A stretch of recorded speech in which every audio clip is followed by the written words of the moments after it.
Olá, olá, sejam bem-vindos ao Screencast, o podcast do Screen Festival, o maior festival de criatividade e inovação do Norte e Nordeste, que é promovido pela BMP, Associação Baiana do Mercado Publicitário. Eu sou Lucas Reis, atual presidente da BMP, e hoje eu estou aqui com dois convidados super especiais para falar sobre comunicação governamental.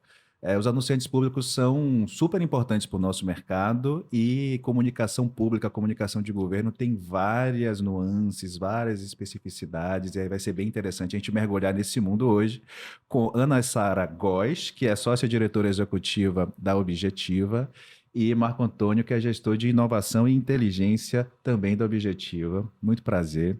Eu sempre Prazer. apresento aqui, dou o nome e o cargo, mas eu peço para as pessoas apresentarem como pessoas, né? Qual é a história de vocês, por que que vocês estão nesses lugares hoje, como é que vocês estão enxergando aí o mundo. Então, eu vou pedir para que vocês façam essa apresentação aí mais pessoal.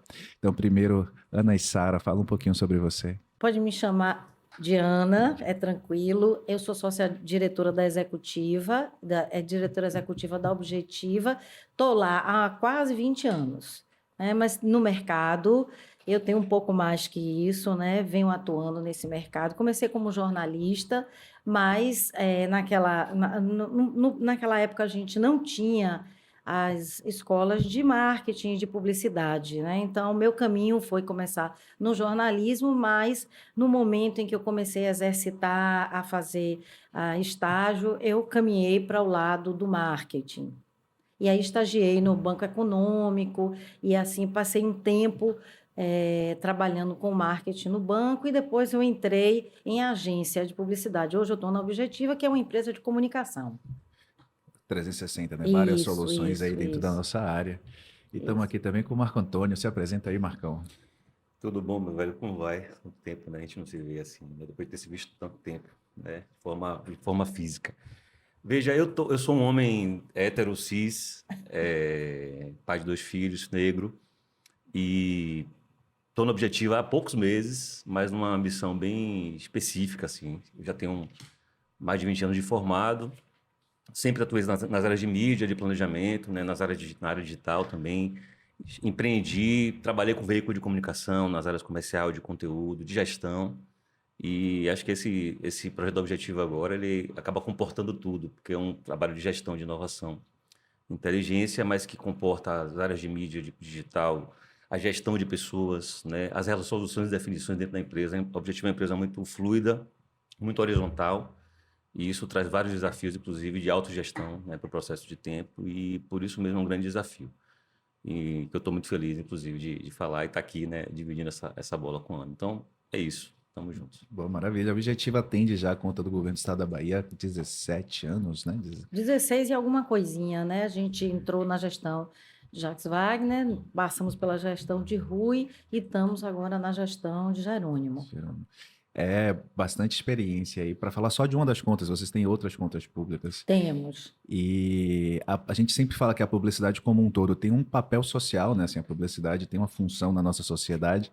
E quando a gente está falando de cuidar da publicidade, da comunicação de órgãos públicos, isso fica ainda mais latente. Aí queria começar com essa pergunta, né? De qual é o papel da comunicação pública e governamental, né? Assim, é um papel bem importante, mas queria ouvir de vocês.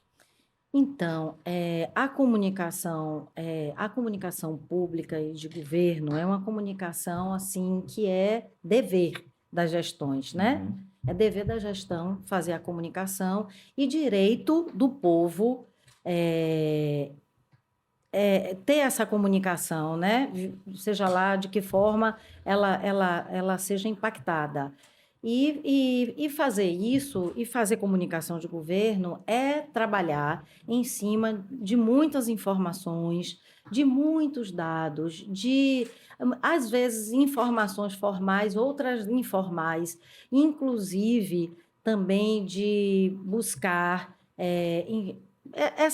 essa sensibilidade, esse conhecimento junto a líderes políticos, quando eu falo dos 417 municípios, por exemplo, que a Bahia tem, entendeu? Então, assim, é uma responsabilidade, né? Porque, como você mesmo disse, uma comunicação pública tem um dever social também. Uhum. E a gente tem que saber exatamente a medida que a gente faz a publicidade, a comunicação e o que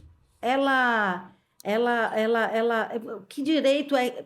A gente tem que saber exatamente a medida que o telespectador, né, o ouvinte, o internauta, precisa saber e como saber ser acessível, compreensível, cristalina. Isso. A publicidade, no sentido de tornar público, é um princípio democrático, né? Assim, toda democracia Exatamente, precisa... exatamente. E esse é um dos pilares dessas últimas gestões, né, da democracia. E isso realmente é. E você falou uma coisa bem importante que é precisa falar de uma maneira que o público consiga entender, né, Sim. as entregas, consiga entender os serviços a que tem acesso, consiga acompanhar a execução da gestão, essa capacidade de conseguir falar com pessoas de 417 municípios, com formações completamente diferentes. A gente gravou um episódio que estava falando sobre uma agência que atende a Caixa Econômica. O desafio de atender governo é maior ainda, né? Porque literalmente todo cidadão de menor de idade com mais de 60 anos é público, né? Você precisa falar com todo mundo e tal. Exatamente. E entregar direitos e também comunicar deveres, né, Marcão? Quer complementar aí também sobre esse... Eu acho que essa compreensão das pessoas com sua diversidade, com sua integridade, com suas formações é muito desafiador.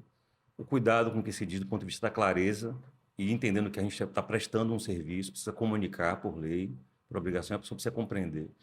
E, para além disso, eu acho que nos níveis de diversidade que a gente tem hoje, de acesso a canais, né, e da forma que a gente tem que combater, inclusive, as informações que não são verdadeiras, se transforma num desafio muito maior. Então, o trabalho tem que ser muito pautado em informação, clareza, reflexão constante do que a gente está fazendo, e entendendo que abre-se um debate social. A gente acabou de fazer uma campanha cujo tema é violência contra a mulher, que é um tema social relevante, importante, presente no dia a dia, que assusta todos nós. E é um processo, com mulheres, com homens, com mulheres à frente, mas com a gente conduzindo, debatendo, discutindo. Porque quando no momento que a gente vai para a rua, digamos assim, e se posiciona, e fala, e representa uma secretaria, um governo ao fazer isso, é delicado, né? Está preparado para tudo. Eu achei muito boa, assim, vê se é essa campanha que eu vi um outdoor que tem como se fosse um print de um Instagram. Exatamente. E aí a manchete é ótima. O texto, a redação O a verdade conceito. Tem que aparecer, né? Uma coisa assim, porque Se mostra... você não fala, a violência não violência não para. Eu achei bem interessante, inclusive, por vocês usarem essa narrativa transmídia aí, né? Porque no outdoor tem a cara do Instagram. E assim, ele é um ser humano comum, né? Assim, que faz churrasco, mas em algum momento aparece a violência dele, né? Então, por isso que a gente mostra ele ali no social, mas que nas internas ele é um cara violento, né? E da primeira pergunta, uma coisa que vocês falaram ficou... Pode falar. E assim, essa foi um bom exemplo, porque a gente abriu uma escuta para fazer para criar esse conceito, a gente abriu uma escuta na comunicação, e não é só na comunicação pública, na comunicação privada também. É importante a gente abrir esse diálogo entre as pessoas que estão vivendo, as pessoas que a gente investiga, para a gente achar exatamente o ponto ideal de abordagem, entendeu? Então, assim, essa história que se falava em briga de marido e mulher não se mete a colher, hoje é completamente derrubada. Não existe isso. A gente se mete sim, a gente denuncia, a gente ouve, a gente chama a polícia. Então, assim, isso é um diálogo que a gente abriu com o pessoal da secretaria, e eles fazem também a busca das informações e trazem para a gente, e a gente vai numa comunicação mais assertiva, né? Boa. Mais pertinente. Vocês falaram, quando a Ana respondeu aqui a primeira pergunta, né? Eu achei bem interessante entender que o papel da publicidade governamental é entregar um direito do cidadão, né? Porque a publicidade é um direito do cidadão. Achei isso bem interessante. A comunicação. Comunicação é um direito. Como um todo, né? É um direito do cidadão. Achei isso bem interessante. E aí a gente acabou naturalmente falando do caso dessa campanha, que já entrou na segunda pergunta aqui do meu roteiro, que é como se preparar para tocar em algumas questões que são sensíveis, porque quando você está comunicando como governo, você precisa falar sobre violência doméstica, você precisa falar sobre preconceito, você precisa falar sobre preservação ambiental, que são temas sensíveis, inclusive no nível pessoal, né? Não é simples para uma pessoa, por exemplo, estar num contexto de violência, Não é entender como simples. reagir e tudo mais. E questões que às vezes são sensíveis do ponto de vista de debate público, né? Como, por exemplo, a questão ambiental, enfim, que tem várias opiniões colocadas. Enfim, como é que vocês se preparam? A Ana já antecipou aqui, falou a gente tem um momento de escuta, né? Então, Sim. como é que é trazer essas questões que são relevantes, mas ao mesmo tempo são cheias de detalhezinhos, nuances e sensibilidades? Assim, como é que vocês fazem isso? Acho que a partir da escuta, eu acho que a gente né, ativa a nossa sensibilidade, né? Porque nós, profissionais da comunicação, a gente é muito ativado, né? Assim, da, impactado por sensações, por emoções, a gente é muito curioso, a gente participa de muitas coisas, ouve muitas coisas, lê coisas, assiste coisas. Então, eu acho que a gente ativa essa sensibilidade para a gente saber o ponto, para não passar do ponto. Né? Não fazer uma coisa simplesmente inconsequente, né? Então, assim, a gente faz. Algumas vezes a gente ainda faz pré-teste, mas também a gente passa por algumas comissões de avaliação, né, do próprio cliente. E assim, a secretaria nesse caso aí, ela tem também uma equipe que trabalha com monitoramento de violência. Então, eu acho que são informações, são dados, né, aquilo que eu lhe falei, informações que são métricas, informações racionais, formais e informações não formais, que eu gosto muito, viu? Também de ter ali o conteúdo para a gente investigar, para a gente entrevistar e a gente poder fazer a mensagem, o conceito especialmente, no ponto certo. É isso, a gente tem esse processo que a gente citou agora, a gente, por exemplo, foi fazer uma espécie de benchmark e tem várias campanhas sobre o tema. Não é um tema que nunca já foi falado de diversas formas, e isso também dá um parâmetro importante sobre em que momento a gente está para falar sobre esse tema hoje. Né? O que é relevante, por que é relevante. Então, a conclusão de que é um problema social, que precisa ser compartilhado pela sociedade, que não é culpa de alguém, ou que não tem responsabilidade de alguém especificamente, para a denúncia, para a participação, foi uma conclusão também a partir desse processo de escuta. E o que a Ana falou, né, como tem várias instâncias de escuta, de pesquisa, de informação, isso ajuda no parâmetro para refinar o processo. Eu acho que a partir da pergunta que você fez, assim, é esse entendimento de que você tem várias pessoas, vários anseios, necessidades, percepções, precisa estar constantemente, porque senão você traz muito, é muito autorreferente, né? Dizem até isso, publicitário corre esse risco, né? Você precisa sair muito desses ambientes para poder ter um outro olhar, né? Uma espécie de caleidoscópio mesmo, sair para enxergar o todo de uma forma sem ser contaminado pelo que já foi feito, pelo que você costuma ler e ver. E acho que nessa estrutura que a gente tem no Objetivo, a gente é muito aberto para isso. Então, todo mundo conversa, opina, discute. Isso é importante para poder chegar nessa conclusão Na aí. verdade, é pegar os conteúdos de uma certa forma, trabalhar esses conteúdos para que a gente consiga apresentar eles em forma de mensagem publicitária, seja lá o que for, mas de uma forma acessível ao outro, né? Que no caso do governo, a gente tem um universo imenso, Isso. né, de pessoas que estão recebendo essa mensagem aí, com diferentes vidas, homens, mulheres, de todas as idades, de todas as crenças, de todas enfim, todas as cores de pele, enfim. Isso que vocês falaram me remeteu à necessidade de ser empático, né? De conseguir se colocar no lugar do público-alvo, dos cidadãos e sair, que significa em vários momentos a gente sair do nosso lugar comum, né? Importante. Por mais vivência que a gente não consegue se colocar na situação do outro em Sim. vários momentos. Então, conseguir fazer esse exercício é importante.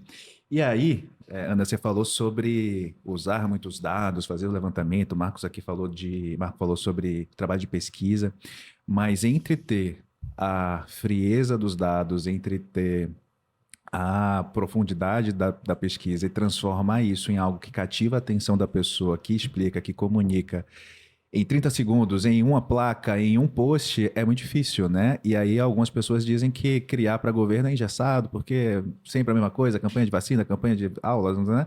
Mas a própria Objetiva é um exemplo de que você pode ser muito criativo, que você deve ser muito criativo. E aí queria que vocês falassem um pouco desse processo de criar para governos e criar para governo de gestões diferentes. E se vocês quiserem trazer algumas campanhas que vocês têm muito orgulho de terem feito nesses anos e tal, para a Sim. gente trazer como exemplo mesmo, né? A gente criar para governo ou privado, né? Assim, é um exercício também diário, né? É uma atividade que você vai fazendo, vai desenvolvendo, e quanto mais você faz, mais eu acho que tem a chance de acertar.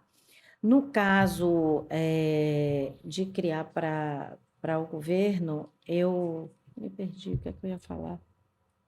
Ah, você perguntou se era engessado. Isso. Não necessariamente tem que ser engessado. A gente tem algumas, a gente tem algumas formas, algumas, como é que eu diria aqui? Porque tem a prestação de contas, que a prestação de contas, que é direito do, Sim. do cidadão e dever do Estado. A prestação de contas, ela é um pouco mais o fato, né? O Uhum. fato, as entregas e tal. Existe uma outra parte, que é uma parte que a gente cria para sensibilizar, para mobilizar, que é que é a outra, que é essa que a Objetiva até faz mais, né? Então, assim, que dá muito mais possibilidade, eu creio, assim, que dá mais possibilidades de criações diferentes, né? E a gente tem tido a sorte de trabalhar com essas três últimas gestões nessa atividade de criar um pouco mais para mobilizar, para sensibilizar. Uhum. E eu também acho que na Objetiva, como o Marco falou, a gente tem um pouco desse talento, dessa habilidade, assim, sem que não é mas que a gente, dentro do exercício, a gente vai, vai trabalhando e vai se desafiando para fazer melhor, Uhum. né? Então, três campanhas que eu me lembrei, eu Sim. até anotei assim, que por acaso é uma de cada gestão. Ah, boa. A de Jacques Wagner, eu me lembro de uma campanha porque eu atendia o turismo, né? E aí a gente fez uma campanha, a gente fazia todos os anos uma campanha. Teve um ano que a gente fez uma campanha que até o texto brilhante de Urbano, Sim. o oitavo dia. A ideia era, Deus criou o mundo em 7 dias e no oitavo ele criou a Bahia. Ah, maravilha. A segunda é uma campanha lindíssima, que numa época onde a gente estava com muitas injustiças sociais do governo federal, e a gente criou uma campanha que aqui é respeito, aqui é Bahia, Sim. que é linda também. Eu fico toda arrepiada quando eu lembro. E essa última gestão, que só tem 7 meses, a gente criou a campanha dos 200 anos da Uau. independência, fortalecendo, assim, em nós, inclusive, em mim, me fortalece muito desenvolver uma campanha como essa, que é Terra da Liberdade, onde a Uhum. gente valoriza a independência e a democracia, Sim. que é um dos pilares do governo atual. O, para ouvir, Marco, sobre essa campanha dos 200 anos, né? A gente indiretamente conversou sobre esse projeto. E aí o olhar de inovação estava muito presente, né? 200 anos, para quem é baiano, a gente sabe que a independência se realizou aqui na Bahia, não foi no 7 de setembro no Ipiranga, foi aqui no dia 2 de julho de 1823. E vocês conseguiram desenhar um conjunto de ações para reportar um fato histórico, mas usando muita coisa nova, né? Assim, então, se você quiser falar um pouco aí de como foi. Acho que esse é um ótimo exemplo, assim, do que a Ana falou. Tem uma palavra que eu aprendi recentemente chamada descolonialidade. Pô. E partindo da perspectiva do que essa palavra traz, a gente precisa subverter algumas lógicas, alguns conceitos aprendidos, que a gente viveu a vida toda achando isso, aprendendo isso, até como uma informação suprimida, obrigatoriamente suprimida, né? Conscientemente negligenciada, digamos assim, a várias pessoas. E quando você parte para um tema como esse, que ele é bastante profundo, tem várias informações, tem várias perspectivas de abordagem, e suscitam uma questão tão fundamental, que é a identidade de ser alguém daquele lugar, de pertencer. Uhum. Então, como a Ana falou, mexe muito com a gente no dia a dia, né? E toda a construção do trabalho, porque é um trabalho coletivo de muita gente e que produz o que as pessoas veem, ouvem, leem, é o resultado de uma série de questões que são debatidas antes. Então, é como se a gente estivesse buscando recontar a história da forma como ela de fato aconteceu, trazendo, nesse caso aí, a Bahia como personagem principal, Uhum. central de um processo democrático de afirmação e de demarcação de território desde sempre. A Bahia sempre foi protagonista, fundamental no processo político da construção desse país que a gente vive, inclusive no processo da independência, inclusive ano passado. Então a gente faz essa recontagem na perspectiva das heroínas também, né? Porque quando você fala de Quitéria, você fala também de uma questão de gênero, quando você fala de Filipa, você fala de uma questão de raça. Então tudo isso vem dentro do debate da perspectiva para exaltar a democracia e a Bahia. Muito Eu bom, acho muito que é esse bom. processo. A vantagem de fazer comunicação pública é porque todo mundo é público. A desvantagem é que acaba que vocês são muito. Tudo que você faz vai ser visto por muita gente e muita gente vai poder opinar, reclamar, né? Além digamos, dos órgãos de controle, efetivamente, né? Ministério Público, Tribunal de Contas, que fica ali olhando se vocês fizeram direito, não fizeram direito, devia ter feito, não devia ter feito. Sim. Tem a própria reação de forças. Não vou nem falar do ponto de vista político-democrático, de oposição, mas de grupos que vão problematizar, assim, de odiadores mesmo, né? Assim, aquele negócio dos Sim. odiadores odiarão, né? Os haters e tal. E aí Sim. o ponto tem todo um processo de planejar a campanha, de criar a campanha, a comunicação vai para a rua. E aí começa a vir a repercussão. Como é que vocês monitoram e se preparam para eventualmente ter que dar uma resposta muito rápida, gerenciar uma crise, uma interpretação que surge que não era desejada, enfim, como é esse processo? Porque a comunicação é viva, né? Quando coloca na rua que acabou. Às vezes colocou na rua é quando vai começar a parte mais importante, que é da repercussão junto ao público. Aí queria ouvir de vocês como vocês se preparam para essas situações em que é preciso responder rápido, reagir, mudar, ajustar e tudo mais. É bem importante esse retorno, esse feedback do público, né? Por um lado, isso aí é bem importante, porque ele é um monitoramento do nosso trabalho e de como ele está chegando para quem nos interessa ouvir, né? E ver. Então, assim, isso retroalimenta a comunicação, retroalimenta a criatividade e também o planejamento, né? Porque hoje a gente pensa. Criatividade não é mais só inspiração, né? Criatividade é justamente essas informações que nos alimentam. Esses feedbacks são bem importantes. E eu acho que, assim, a gente tem experiência nisso. Obviamente que existem alguns momentos que isso acontece, mas como hoje as coisas estão muito pré-testadas, Uhum. não acontece tanto, mas acontece os feedbacks de ajustes, não, assim, não acontece uma crise, né? Eu acho que, assim, já aconteceu, assim, eu sempre oriento que quando a gente estiver usando depoimentos, que a gente tenha pessoas verdadeiras daquela situação, mas às vezes se passou em algum momento e não era. E isso foi aí a gente refez. Aí, Foi para a rua, a gente refez. E aí ficou super tranquilo, entendeu? Eu acho que quando a gente tem honestidade com o que está fazendo, também a gente transparece isso. E as pessoas aceitam de alguma forma. Embora a crítica seja fundamental, né? É uma avaliação, né? sim. Aliás, a gente está sempre sendo avaliado. É. Todos nós profissionais dessa área, a gente está sempre sendo avaliado. E no O caso, trabalho, né? Quero dizer, o trabalho, não você pessoa, né? no caso da comunicação de um governo como o da Bahia, todo dia é avaliado por 15 milhões, 20 milhões de pessoas, não Sim, se lembro sim, qual é a sim. população da Bahia. 15 para 17. E É os muita, nossos líderes muita. também avaliam o trabalho, É. né? E Marcão, quer complementar aí como é esse feedback nesses tempos de grupo de WhatsApp, É, Twitter, que não é mais Twitter agora?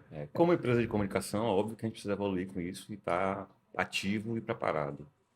E como a Ana falou, de certa forma, às vezes vem algum feedback, vem alguma observação, algumas coisas que a gente vai ter que melhorar, tem que evoluir e ajustar isso no processo.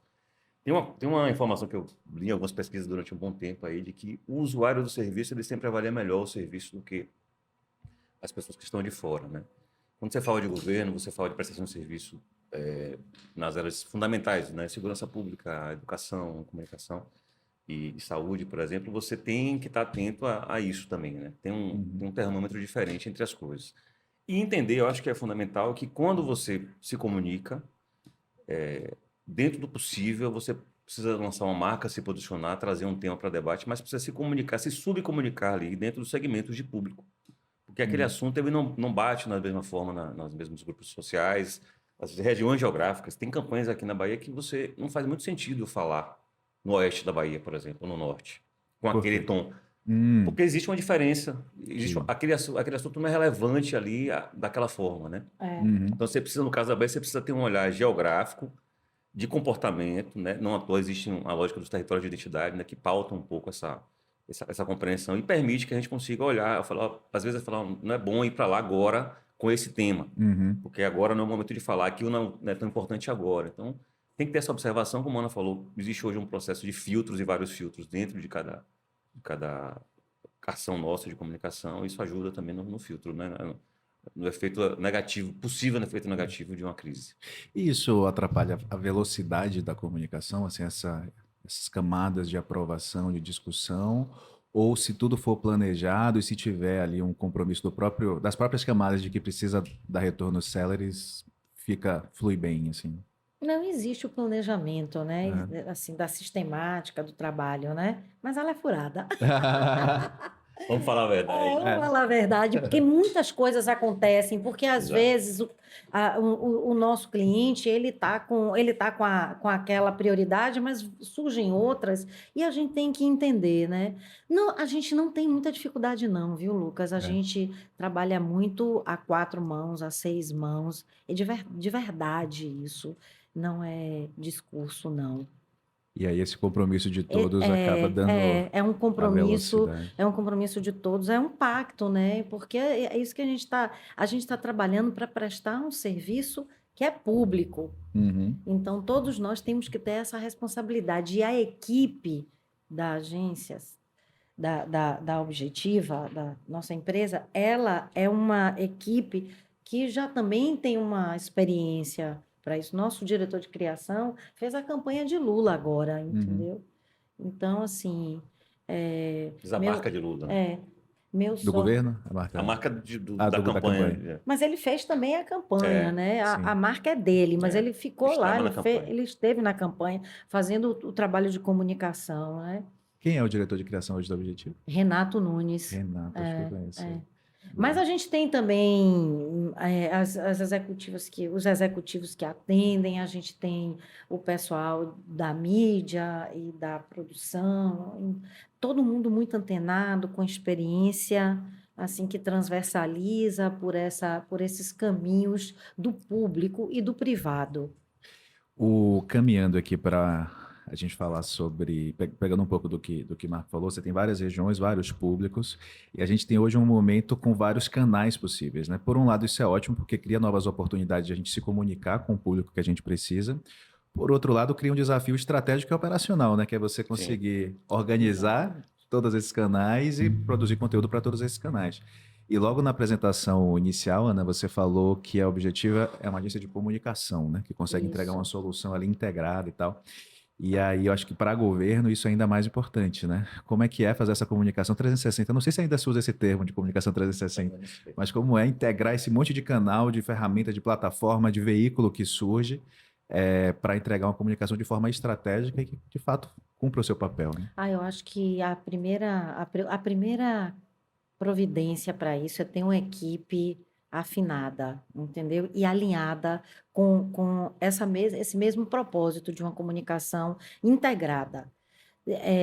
Porque a gente tem tido sucesso com alguns casos, alguns exemplos, que não necessariamente é executado pela objetiva, mas que é uma ideia da objetiva que algumas vezes é executada pelo próprio cliente, pelo anunciante, né? Assim, de relações públicas, de jornalismo, e aí eu acho que acaba se dando. Quando a gente está pensando, desenvolvendo planejamento, a gente nunca está pensando só na publicidade, Uhum. nunca, não existe essa possibilidade.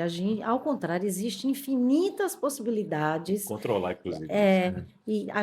Às vezes eu preciso controlar isso, porque assim, no contrato público tem determinadas coisas que a gente não pode produzir. Né? Então, assim, eles que vão ter que produzir. Assim, para a gente usar todas essas ferramentas que, de certa forma, são influências da comunicação, né? São os influenciadores da comunicação. E no caso, agora nesse caso dos 200 anos, a gente usou com o jogo, a gente fez uma ação que foi ideia nossa, mas foi executada por um veículo que foi o jogo do Bahia e do Vitória. Entendeu? Não necessariamente ali era uma publicidade, mas a gente conseguiu. Marco Antônio até que liderou esse processo aí, né? Marco Antônio quer vitória. Marco Antônio quer Vitória, eu sou Bahia, então eu sou simpatizante do Bahia. Enfim, esse exemplo é um bom exemplo nesse sentido, né? A gente, só para voltar para o início da sua pergunta, acho que esse é o desafio permanente de todo mundo todos os dias, né? Você tem muitos canais de informação, Sim. muitas subdivisões de diversidade de público, muita segmentação, tecnologia para isso, para chegar, mas isso exige uma demanda de esforço, de operação, de entendimento, estrutural, inclusive, na gestão da agência. E às vezes que o próprio cliente não acompanha, né? Não está disposto a fazer isso, não tem esse entendimento, né, de que é preciso fazer isso. Eu sou digamos assim, um entusiasta da segmentação, mas eu entendo que a gente precisa equilibrar as coisas, porque do ponto de vista central, a marca, a mensagem principal precisa ser percebida por todo mundo, sentida por todo mundo. Isso eu também acho fundamental. Eu ainda acredito nessa coisa do Jornal Nacional ali, digamos assim, né, na construção de uma marca.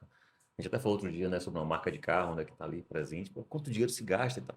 Você vê quanto isso é importante, né? Assim, esses momentos. Aquela empresa deve ser sócia da Globo. É a Cherry Caoa. Né? Não é possível. Eu também não, mas quando eu vou em aeroporto, o aeroporto de Congonhas é todo lotado de Cherry. Então, isso ainda continua sendo fundamental, relevante na construção de marca, na permanência, nos debates, né? Mas o olhar para a segmentação, principalmente quando você fala de comunidades e da perspectiva de que você precisa se relacionar com aquelas pessoas. A história a Nike tem 54 aplicativos. Porque são comunidades, são construções de relevância, de entendimento de público. Então, isso precisa caminhar junto. Eu preciso ter o olhar para a marca, posicionamento, mas o governo, quando presta serviço, precisa saber o que é que está acontecendo ali na região tal, com aquele público específico. Então, a gente, atuando nisso, precisa ter essa dimensão de importância. Que são os preditores, né? Negativos e positivos. Esse monitoramento que é feito. Que vai direcionando esse trabalho. Enfim, aí, do ponto de vista dessa visão mais ampla da comunicação, esse exemplo que a Ana deu é isso. A gente tem coisas que não dá para a gente executar, mas a gente não se priva de pensar e desenvolver, que é parte do nosso trabalho, levar isso para o cliente, debater, discutir isso, né? Então, a gente sabendo que às vezes a gente não vai conseguir chegar na ponta ali da execução. Então, essa ação que a Ana falou, a gente fez por 200 anos, junto com os dois times, com Bahia e Vitória, né? Os jogadores jogaram com a camisa, com o símbolo 200 anos, com a marca 200 anos, cada um com identificação de um nome de uma heroína, de um herói. De um herói, de uma heroína. Num jogo especificamente, né? A gente exibiu lá no telão o conteúdo dos vídeos da gente. O hino executado foi o hino aos 200 anos, com a versão atualizada, né? Que a gente fez agora, que é um clipe, né? Com os artistas agora. E de todo o envolvimento, né? Match Day, né? O registro de conteúdo e tal. E isso é muito maior talvez do que a publicidade simplesmente conseguisse fazer. Né, pudesse fazer nessa perspectiva. Então, acho que é por aí. Acho que temos que continuar fazendo isso. O papel da sua cadeira como gestor de inovação e inteligência é o de ajudar a confundir, trazendo mais possibilidades, ou é de organizar esse... Boa pergunta. Eu, como um virginiano com ascendente aquário, tenho essa dificuldade comigo mesmo. Né? A racionalidade com a cabeça lá em cima. E eu acho que é isso. Né? Como eu convivo com o Ana e com o Miguel, né? Então eu tenho que saber equilibrar isso também dentro de mim, com os dois. E dentro da equipe também, né? A gente precisa trazer uma coisa execuível, operacionalmente, que seja funcional. Eu estou falando de uma empresa, então precisa ter uma gestão de risco, de lucro, de custo, obviamente. Mas, ao mesmo tempo, eu não posso perder de mão e ser uma pessoa excessivamente racional, porque senão a gente não caminha, não avança, não tem visibilidade. E isso não é do espírito da objetiva, né? O dragão está lá, não é à toa. Então, a gente precisa caminhar com esse espírito, né? Puxar isso sempre para inovar, né? Então, é parte do processo, né? Gerir as duas coisas. Boa. Ana, você falou aí dos preditores. E aí eu vou entrar aqui numa pergunta que fala sobre uma parte que é mais estratégica da comunicação pública mesmo, que é a de, no fim do dia, interessa que a população avalie a gestão como positiva. E periodicamente saem algumas pesquisas públicas de o governador é bem avaliado, a gestão não é bem avaliada e tal. E isso, obviamente, também impacta no trabalho de vocês, né? Aí eu queria que vocês falassem um pouco sobre como é isso, até se você puder falar um pouco mais dos preditores, mas de mensurar a parte dos resultados da comunicação estratégica mesmo, de criar uma percepção que, obviamente, que é melhor que seja real, de que um trabalho está sendo feito, de que a vida está melhorando enfim, que não é simples, né, para tanta gente tão diferentes. É isso que Marcos falou também, né? Como a Bahia tem 417 municípios e cada região, e esses municípios são divididos em 14 regiões, com 20, quantos? 27 27. territórios. Às vezes eu penso que são 23, mas 27 territórios. A gente tem assuntos positivos, assuntos negativos em cada uma dessas regiões. A gente, de certa forma, fica conhecendo isso, mas isso não é estático, né? Isso evolui. E quem evolui, quem tem o mérito disso, não é a comunicação, é a gestão. Eu não estou aqui fazendo nenhuma, mas é a gestão, né? A gente trabalha com com essa perspectiva, né, da gestão e de como eles atuam ali, por exemplo, numa determinada região onde a saúde não está funcionando bem, eles aí vão lá, eles ajustam isso e a gente, em um determinado momento oportuno, a gente anuncia como uma entrega, né? Uhum. Isso é uma prestação de contas, mas você sabe que somos 4 empresas de comunicação, né, que fazem esse Do trabalho. governo da Bahia. Não é especificamente a Objetiva que faz isso exclusivamente, né? Somos todos. É uma engenharia de comunicação. E que precisa levar em conta aí vários fatores, né? Precisa Inclusive levar essa parte mais estratégica aí de Exatamente. percepção de Exatamente. imagem, né? Porque eu não sei se a gente não falou aqui, mas a gente também faz o trabalho de comunicação para o governo de Sergipe, Uhum. né? Então, assim, que é um estado muito diferente da Bahia, né? É um estado pequeno, se eu não estou enganada, é o menor de É o todos, menor, né? do Brasil. E uma delícia de estado. Por outro lado, um Comer um povo caranguejo lá. muito simpático, um povo muito simpático. A gente tem uma unidade da empresa lá, com todos os departamentos, e a gente trabalha isso de forma integrada também, viu? Lá e Uhum. cá. Inclusive, sexta-feira a gente está reunindo toda a equipe aqui na Bahia, Muito legal. tanto a equipe de Sergipe quanto a equipe da Bahia, para afinar, para alinhar, para interagir. Eles gostam demais disso, os nossos colaboradores. Botar todo mundo para pegar a linha verde aí, para vir para Vai cá, para botar, Salvador. aí a gente vai fazer um trabalho assim, mais especificamente, né, de conteúdos internos, né? A gente está entrando não, mas a gente está consolidando o projeto de compliance da Objetiva e de noite a gente vai fazer uma farrinha, né? Que eles Que amam ninguém é de também, ferro. né? Que Eles, ninguém é né? de ferro. Só eles, né? Mas, Eu e Miguel, meu sócio, ontem decidimos que a gente vai dar uma passadinha, mas não vai ficar. Vamos tentar. Tá certo, também vamos ver. Porque eles são muito queridos, eles são muito curiosos, são pessoas, assim, né? Nossa atividade, a gente tem pessoas curiosas, eu acho, né? E a minha curiosidade com relação a isso, ela nunca melhora, ela é ativa, né? Eu sou uma ativista também das mulheres, do que elas pensam, e também dos homens, né? Do processo que os homens estão vivendo aí, que não é um processo assim tão simples. E tudo isso, Lucas, é o que eu falo, a gente traz para a vida e para os conteúdos profissionais, É né? repertório, né? É, Vai engrossando o repertório. repertório. Eu costumo dizer que é nisso que eu sou a jornalista, a repórter. Eu, em algum momento, começo a fazer uma entrevista com a pessoa.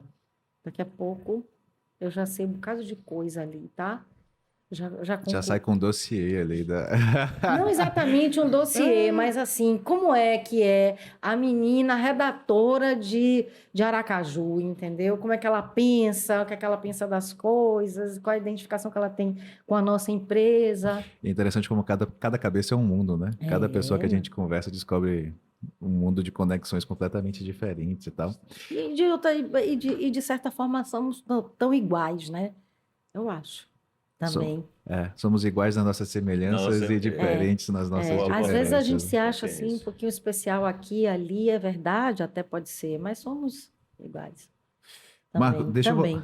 deixa eu voltar para um ponto que você trouxe aí meio en passant, mas que eu acho que vale a pena a gente entrar, que é a comunicação governamental no momento em que as fake news, a desinformação de forma mais ampla, mira na comunicação de governo, né? A gente, por exemplo, na pandemia, você tinha uma comunicação pedindo para as pessoas se vacinarem e uma profusão de conteúdos falsos que desestimulavam e tal.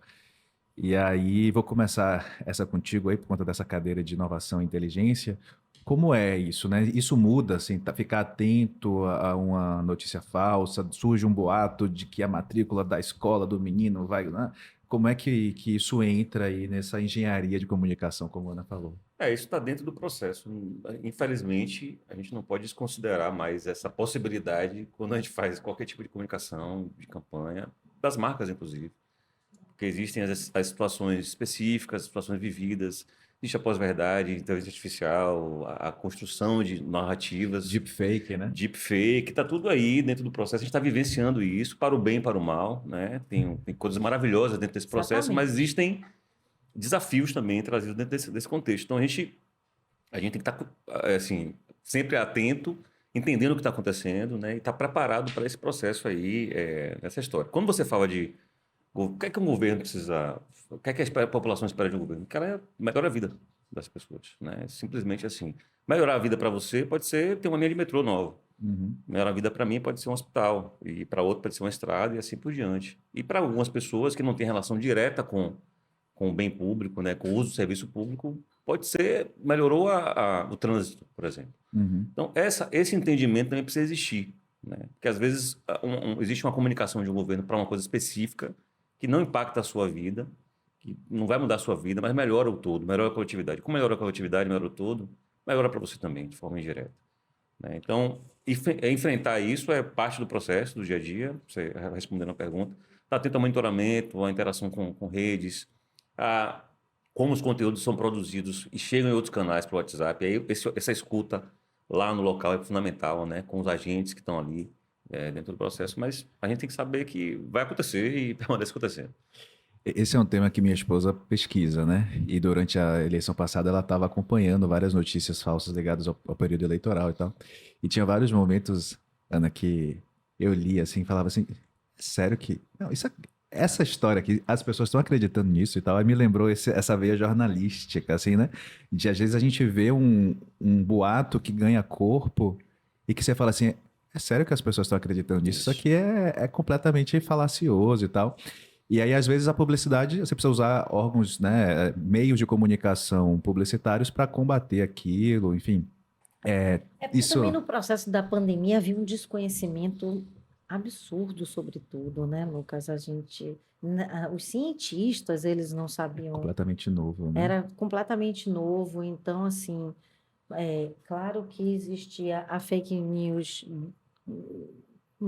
com maldade e a fake news do desconhecimento, né? Sim, Aham. também. Do que se naquela hora se precisava lavar todos os sacos, todas as coisas, né? Achando que Verdade. isso a gente estava evitando e a gente fez, entendeu? Essa notícia falsa dolosa, digamos assim, que tem a intenção mesmo, Sim. é que é a mais perigosa, né? Aquela que a gente precisa Tem que, neutralizar o a- quanto antes, é, né? tem que apurar, né?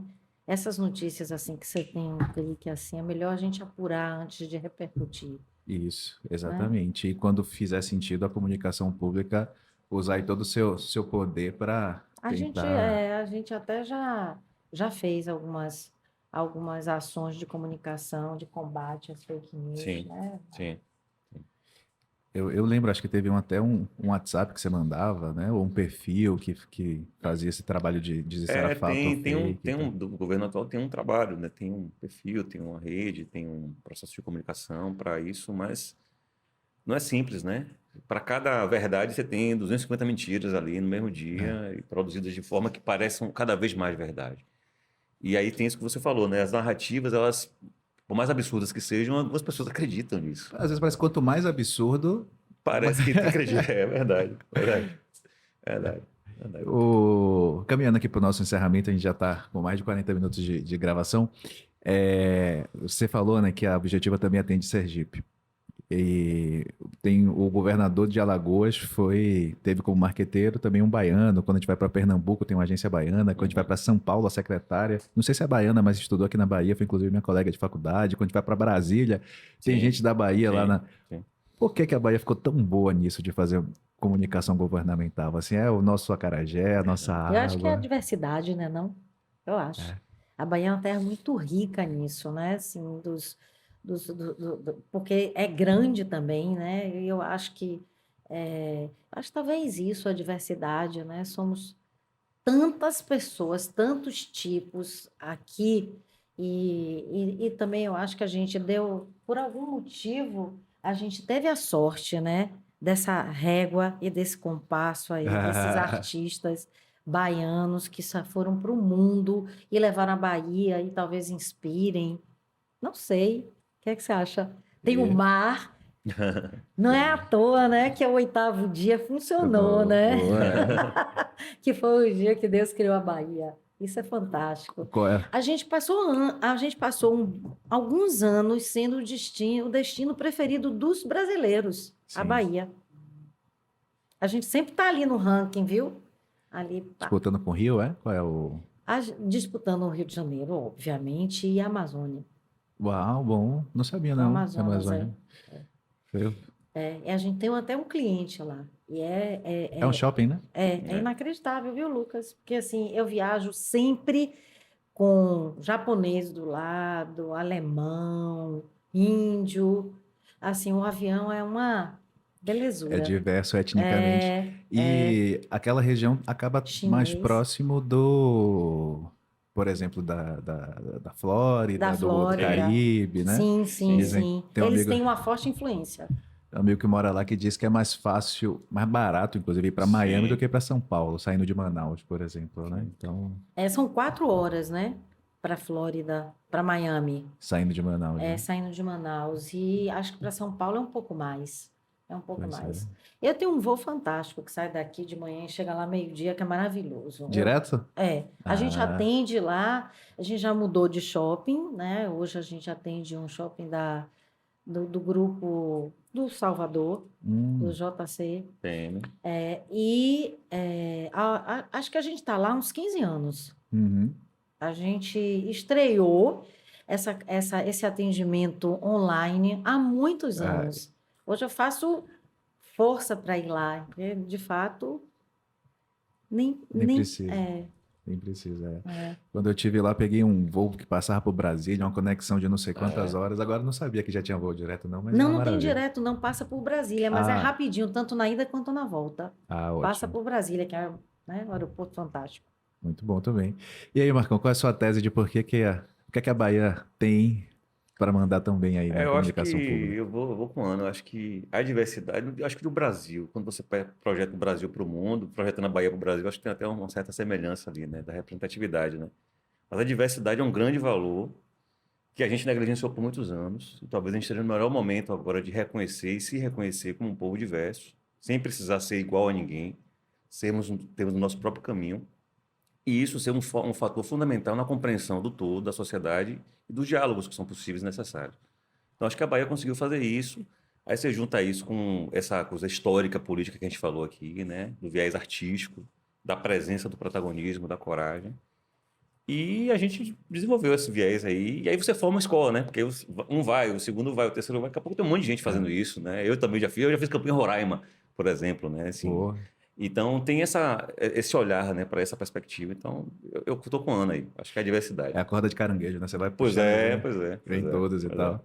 é. Você concorda, Lucas? Agora é que eu vou te perguntar. Eu sou entrevistador, eu tenho esse... Você não pode, né? Você concorda que quando você chega numa reunião, por exemplo, de uma empresa em São Paulo, e aí você só tem paulista, e quando você entra e se apresenta, e eles sabem que você é baiana, você tem Se ali destaca. Tem um diferencial, tem uma escuta diferente, Tem uma entendeu? escuta diferente. Eu não sei, a gente tem uma presença talvez diferente, talvez por isso, né? Os desafios também são imensos, né? Tem ancestralidade aí também, viu? Talvez explique muita coisa. Talvez, ancestralidade talvez. É um bom palpite. Mas é uma panela de pressão aí com várias influências, né, que a Sim. gente tem aqui por conta de nossa história. Eu acho que é bacana. E isso que você falou, eu nunca tinha pensado, né, de que os movimentos artísticos ali da década de 70, até da década de 50, 60, quando a gente teve Edgar Até Santos hoje. na parte da educação Até hoje. e tal. Sim. É. A UFO A é um gente exemplo tem disso. vários ícones. Russo é um, Pulso né? passa pulso, é uma coisa que está se tornando, né? E tem os do axé, Luiz Caldas, que é um mestre, né? A gente criou aí um negócio que foi esse Que criou carnaval, um né? movimento. E criou Luiz esse Caldas, ele não criou o movimento do ritmo, ele axé, criou né? um movimento, né? Esse movimento foi um movimento que surgiu em Salvador, que se espalhou pela Bahia, que se espalhou pelo Brasil, e tem alguns lugares no mundo que E que absorvem. tem as gerações, né? Tem os filhos, né? Que vão Tem os literalmente filhos de até, Luiz, né? com certeza. Pois é. Gente, muito obrigado. Vocês foram a season finale da nossa temporada. Foi o episódio de encerramento da segunda temporada do Screencast. A gente começou esse podcast na edição de 2022 do Screen. Aí a gente gravou essa temporada que é comemorativa dos 25 anos da BMP. Então a gente trouxe os bacana. associados, a gente trouxe 10 associados aqui para falar de temas que eles são especialistas, né? E deu para ver aí Sim. como vocês dominam aí quase 2 décadas atendendo contas públicas, talvez até mais, né? Porque talvez antes do governo do estado da Bahia vocês já atendessem aí alguma conta pública. E foi bem interessante saber de todos esses desafios e como vocês estão lidando e como em 17 anos muita coisa mudou politicamente, socialmente, tecnologicamente, em termos de comportamento. Inovação, Então agradeço muito aí a presença de vocês. Estive aqui com Ana Sara Góes, que é sócia-diretora executiva da Objetiva, e Marco Antônio, que é... Qual é o seu sobrenome? Que eu falo Marco Antônio como se fosse sobrenome, né? Vale Alves, com ele, meu pai. Marco Antônio É Alves, menorzinho. que está como gestor de inovação e inteligência também da Objetiva. Esse foi o episódio de encerramento dessa temporada do Screencast. O Screencast é uma produção da BMP, Associação Baiana do Mercado Publicitário, junto com a agência Cabras. Agradeço vocês. Em breve a gente já vai ter a terceira temporada. Tchau, tchau.